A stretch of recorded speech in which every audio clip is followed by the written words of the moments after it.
Hey, good morning. Hope you're having a great day so far today. Today is Friday, and we're closing up shop for the week, heading into the weekend. And I hope you have a great weekend this weekend. And I hope to see you in church Sunday.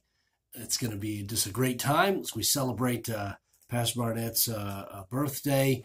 And also, we'll have our March Madness Sunday School contest. It's just going to be awesome.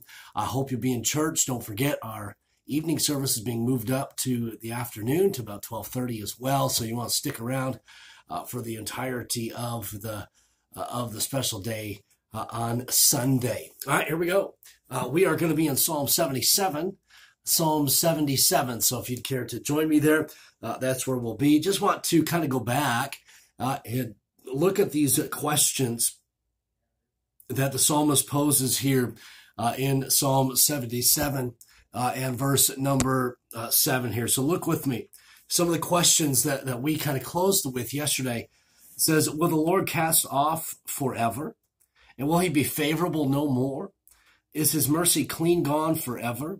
Doth his promise fail forevermore? Hath God forgotten to be gracious? Hath he in anger shut up his tender mercies? Selah. And so we got these questions being asked here. The psalmist feels alone. The psalmist is going through some difficulty, some heartache, and he's reaching out to the Lord. He says, God, I need you. And then he poses those questions. Will God cast off forever? Say, hey, where are you, God? Will you come back? Will you intervene? And then the psalmist in verse number 10 kind of takes a turn, if you will. And this is kind of a similar turn, I think, that is very important to us as we consider our life and living for the Lord, and as we consider sometimes the difficulties that we go through in this life. Look what the psalmist does here. Verse number 10, he says, and I said, this is my infirmity. And so we see, hey, he's very specific. Hey, this is what I'm going through, but I will remember the years of the right hand of the Most High. The psalmist says, God, here's what I'm going through. Will you extend your mercy? Will you be gracious? And so on. And he says, you know what, God, I remember the past. I remember what you have done for me. He says, verse number 11, I will remember the works of the Lord. Surely I will remember thy wonders of old. I will meditate also of all thy work and talk of thy doings. Thy way, O God, is in the sanctuary, who is so great a God as our God. Thou art the God that doest wonders. Thou hast declared thy strength among the people. Thou hast with thine arm redeemed thy people, the sons of Jacob and Joseph, Selah.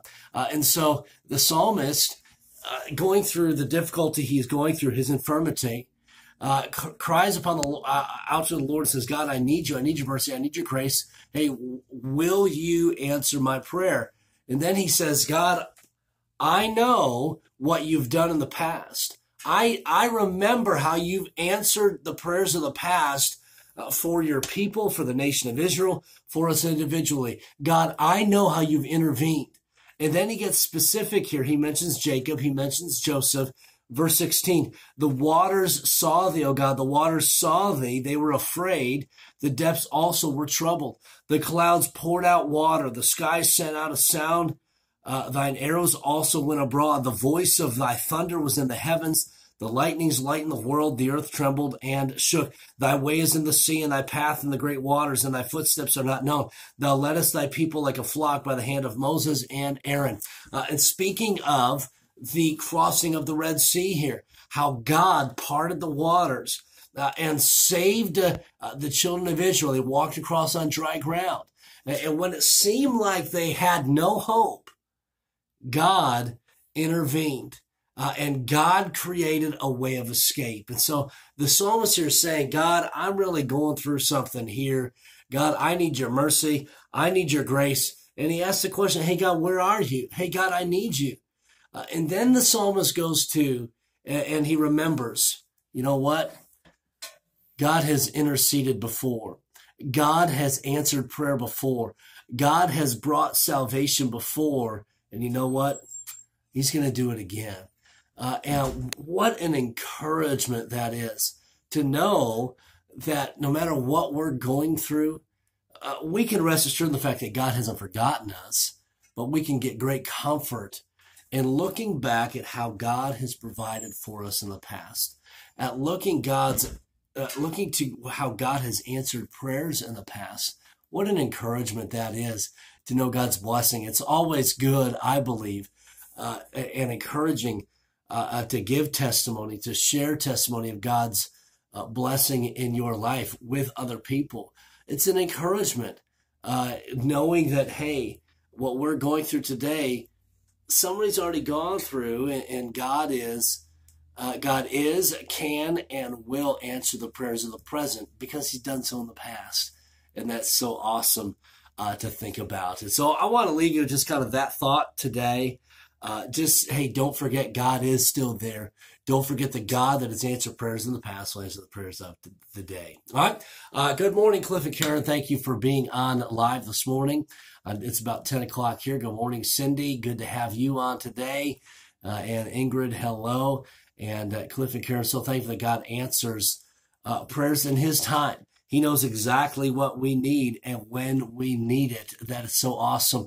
And that just a great thought, Cliff and Karen, great thought. Patience.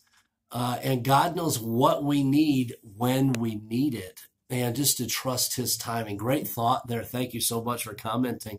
That's such an encouragement as well. All right. Lord bless you all. Have a great day, great weekend. Hope to see you Sunday. And we'll be back Monday for our Power Up time. All right. Lord bless you. We'll see you Sunday.